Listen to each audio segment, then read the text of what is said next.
نحمدہ ونصلی علی رسولہ الکریم اما بعد۔ پارہ نمبر 3 کا مختصر منتخب خلاصہ یہ ہے کہ ابتدا کے اندر اللہ رب العزت نے کئی انبیاء کرام کو بعض دیگر انبیاء کرام پر فوقیت اور فضیلت دینے کا تذکرہ فرمایا۔ یہ بات طے شدہ اور قطعی اور حتمی ہے کہ تمام انسانوں پر اللہ نے انبیاء کو فضیلت عطا فرمائی ہے،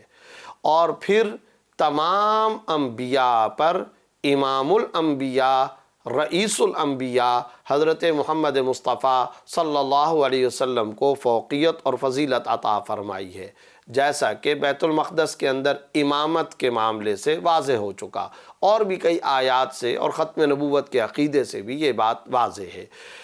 یہ جو انبیاء کرام ہیں، ان میں سے بعض کو بعض دیگر پر فضیلت اور فوقیت حاصل ہے، کیونکہ بعض نبی وہ ہیں جن سے اللہ نے ہم کلام ہونے کا جنہیں شرف عطا فرمایا ہے۔ یہ بعض حضرات کو فضیلت اور بعض کو دوسری جزوی فضیلتیں حاصل ہیں، اس لیے اللہ رب العزت نے ابتدا میں فرمایا بعض نبیوں کو بعض دیگر نبیوں پر اللہ نے فوقیت اور فضیلت عطا فرمائی۔ اس کے بعد آیت الکرسی، یہ آیت الکرسی غیر معمولی فضیلت اور اہمیت رکھنے والی آیت ہے، اور اس کے بے شمار فضائل بھی ہیں۔ حفاظت کے حوالے سے یہ بڑی غیر معمولی آیت ہے، اس کو بطور وظیفہ کے اختیار کرنا چاہیے، خود یاد کرنا چاہیے، والدین کو چاہیے کہ وہ اپنے بچوں کو یاد کروائیں اور گھروں کے اندر اس کا بطور خاص اہتمام کریں۔ اور یہ بات یاد رکھیں محترم ناظرین و سامعین، حفاظت اور آیت الکرسی یہ لازم و ملزوم ہے۔ آیت الکرسی کا حصار ہو جاتا ہے، اور جب آیت الکرسی پڑھی جاتی ہے تو انسان خود اللہ کی حفاظت کے اندر آ جاتا ہے، اور اس میں اللہ رب العزت کی غیر معمولی صفات بیان کی گئی، جس میں ایک صفت الحی القیوم ہے، اور الحی القیوم کے بارے میں کئی حضرات مفسرین، محدثین اور فقہاء اور علماء کا کہنا یہ ہے کہ یہ اللہ کے اسم اعظم ہے، اور اسم اعظم کے بارے میں صحیح احادیث کے اندر یہ بات موجود ہے کہ اسم اعظم کے ذریعے سے جو دعا اللہ سے مانگی جاتی ہے وہ لازمی قبول ہوتی ہے۔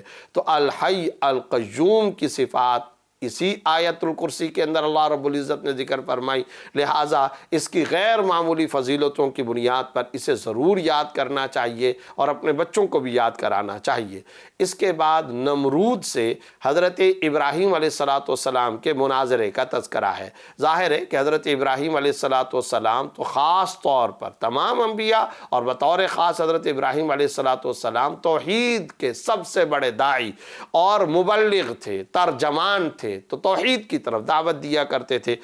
ایسے میں نمرود سے مناظرہ ہوا، حضرت ابراہیم علیہ السلام نے ارشاد فرمایا ربی الذی یحیی و یمیت، میرا رب تو وہ ہے جو زندگی عطا کرتا ہے، جو موت دیتا ہے۔ اس پر نمرود نے کہا یہ کام تو میں بھی کر سکتا ہوں، انا احیی و امیت، میں بھی زندہ کر سکتا ہوں، میں بھی مار سکتا ہوں۔ چنانچہ قید خانے میں سے کسی کو جس کو سزائے موت دینا تھا اس کو آزاد کر دیا، دیکھو میں نے اس کو زندگی دے دی، اور جس کو نہیں مارنا مقصود تھا اس کو موت کی سزا دے دی، اور یہ بتا دیا دیکھو میں بھی زندہ کر رہا ہوں، میں بھی موت دے رہا ہوں۔ حالانکہ یہ کٹ حجتی کے سوا کچھ نہیں، اس لیے کہ یہاں پر جو بات ہو رہی تھی، جو مناظرہ ہو رہا تھا، وہ زندگی اور موت کی پیدائش اور تخلیق سے متعلق، کہ زندگی پیدا کون کرتا ہے، موت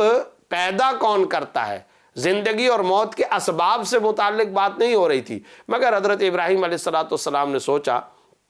کہ یہ صرف اور صرف بحث مباحثہ کٹ حجتی پر اترا ہوا ہے۔ اب حضرت ابراہیم علیہ السلام نے توحید پر ایک اور دلیل دی، وہ یہ میرا رب تو وہ ہے جو مشرق سے سورج کو لاتا ہے، طلوع کرتا ہے، اور اگر تمہارے اندر طاقت ہے فاتی بہا من المغرب، تو تم مغرب سے سورج کو طلوع کر کے دکھا دو، فبہت الذی کفر۔ اب اس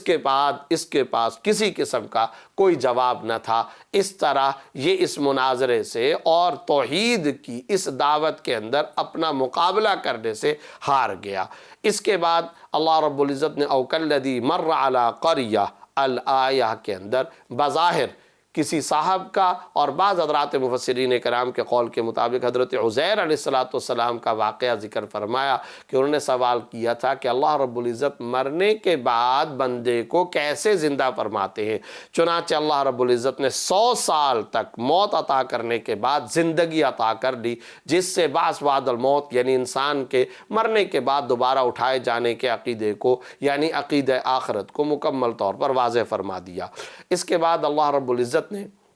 مثل الذین ينفقون اموالهم فی سبیل اللہ الآیہ کے ماتحت اللہ کے راستے میں اپنا مال خرچ کرنے کی غیر معمولی فضیلت اور تاکید بیان فرمائی، اور پھر مثال دیتے ہوئے یہ ارشاد فرمایا کہ دیکھو ایک کسان، ایک فارمر ہوتا ہے، وہ ایک دانہ زمین کے اندر ڈالتا ہے، اس دانے میں 7 بالیاں اگتی ہیں، پھر ہر بالی کے اندر 700 دانے پیدا ہوتے ہیں۔ اس طرح گویا کسان کے ایک دانے سے 700 دانے جنم لیتے ہیں۔ یہ بات ارشاد فرمانے کے بعد اللہ رب العزت نے فرمایا جب کوئی شخص بغیر دکھاوے کے، بغیر نام و نمود کے، بغیر ریاکاری کے اللہ کے راستے میں اپنا مال خرچ کرتا ہے تو اس طرح اللہ بڑھا چڑھا کر اس کے صدقے کو اور اس کے مال کے خرچ کرنے کو بڑھا چڑھا کر کے اجر عظیم عطا فرماتا ہے۔ لہٰذا اللہ کے راستے کے اندر مال خرچ کرنا چاہیے۔ یہاں ایک نقطہ بطور خاص ہم سب کو سمجھنا چاہیے، پورے قرآن میں انفاق کا تذکرہ آپ کو ملے گا، مال جمع کرنے کا تذکرہ نہیں ملے گا۔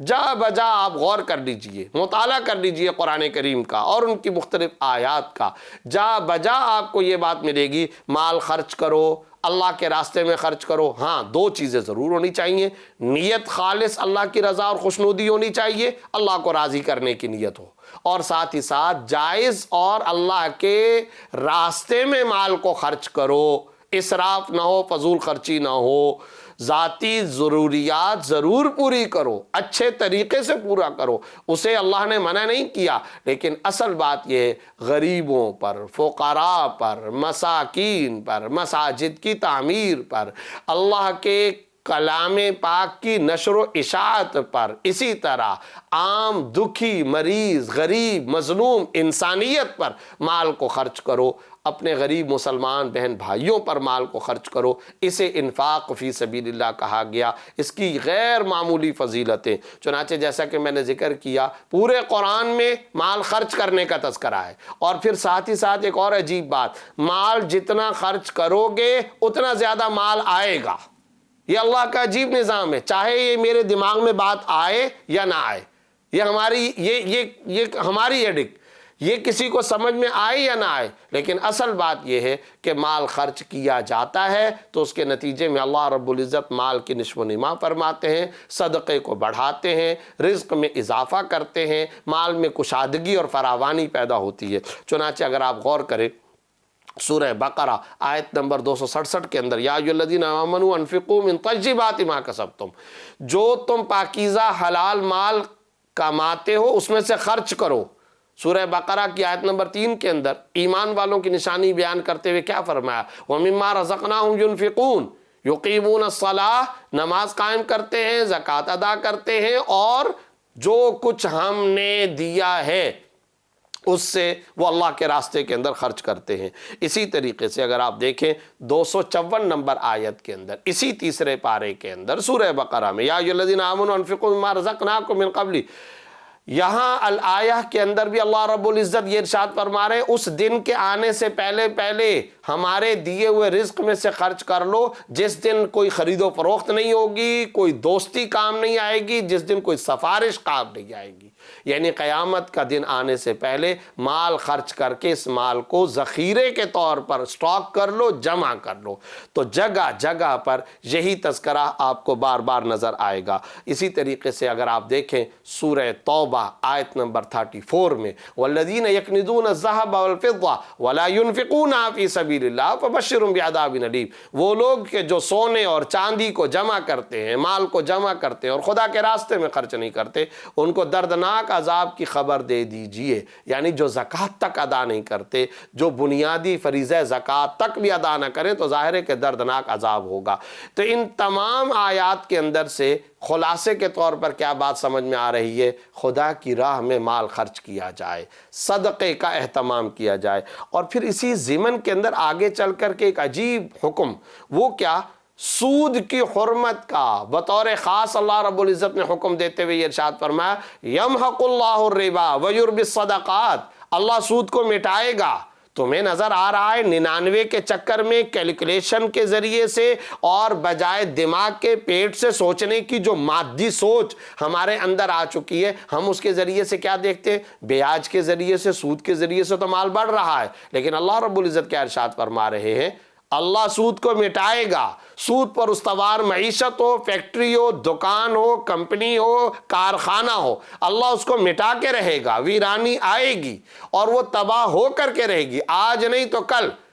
اللہ رب العزت سود کو مٹائے گا۔ ہاں، صدقے کو اللہ تعالیٰ بڑھاتے ہیں۔ پھر سود کی حرمت پر مزید سختی کرتے ہوئے یہ بات ارشاد فرمائی فَإِن لَمْ تَفْعَلُوا فَأْذَنُوا بِحَرْبٍ مِّنَ اللَّهِ وَرَسُولِهِ۔ یاد رکھیے محترم ناظرین و سامعین، اسلام میں 2 گناہ ایسے ہیں جن کے بارے میں یہ لب و لہجہ آیا ہے، یہ وعید آئی ہے، جو شخص یہ 2 گناہ کرے گا وہ اللہ اور اس کے رسول سے اعلان جنگ۔ ایک تو اللہ والے کو، اولیاء کرام کو تکلیف پہنچانا، من آذى لی ولیا فقد آذنتہ بالحرب، حدیث کے اندر آتا ہے۔ صرف اس وجہ سے کسی اللہ والے کو تکلیف پہنچانا کہ یہ اللہ والا ہے، یہ اللہ کے دین کا کام کرتا ہے، اور اللہ کے دین سے دشمنی اور بغض کی وجہ سے اگر آپ اس کے ساتھ بغض اور کینے کا معاملہ کرتے ہیں تو یہاں پر بھی یاد رکھیں اللہ اور اس کے رسول کے ساتھ اعلان جنگ ہے۔ اور دوسرا گناہ وہ ہے سود کا۔ سود خوری اتنا سخت ترین گناہ ہے کہ اللہ اور اس کے رسول کے ساتھ جنگ۔ اور پھر یاد رکھیں اگر کوئی انسان اللہ کے ساتھ جنگ کا ارتکاب کرتا ہو